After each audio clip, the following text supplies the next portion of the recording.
Logan the Layman Critic here.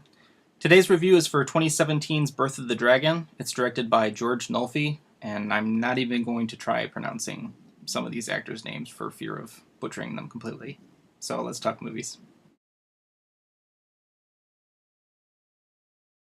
The premise centers around an alleged fight that took place between Bruce Lee and Jackman.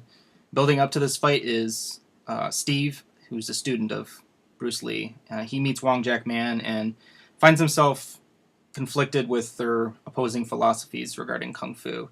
In addition to that, Steve has fallen in love with a girl that's a slave to the Chinatown mobsters. The story is a highly fictitious one. There is no real Steve McKee, and the events revolving around him and Shulan, the girl he loves, they aren't real. I'm not even sure if Jackman is accurately depicted. With all the liberties taken with the history here, you'd think that Oliver Stone was directing this, but I digress. I like this movie. I understand that there are criticisms about this movie not putting Bruce Lee as the main character and instead making it a white dude. The promotional stuff was very misleading, and Steve's story isn't really all that interesting. But I will make a case for Bruce Lee's status as secondary character, and which is this. Anytime you see a movie, show, whatever, where there's an actor portraying Bruce Lee, you always eventually find yourself wishing it was just the real thing instead. So I thought that using him as sparingly was a wise move.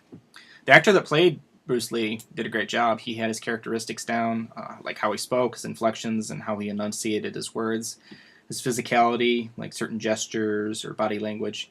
He was a very good choice. I think it should be said that Bruce Lee is not depicted in a very flattering light. He's arrogant and kind of a bully. Well, he is a bully.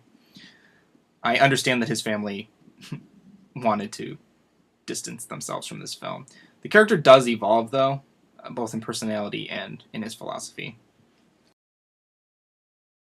Jackman, as I said, I don't know how accurate the actor's depiction is to real life, but I liked his character best. I found myself sympathizing with him and relating to him more. Even his attitude about wanting to keep Kung Fu strictly within the Chinese culture, I don't agree with it, but he at least made me understand how he felt about it. Now, onto the fighting. In short, it's good. I liked the contrast in style between Lee and Jackman. The latter is very graceful and fluid, and that's emphasized by his flowing robes that he wears, because he's a Shaolin monk. Lee, on the other hand, is more staccato and aims for a quick and efficient dispatch. He's very practical. The climax of the film features both of them approaching their situations very differently, and their reactions to one another is actually pretty amusing.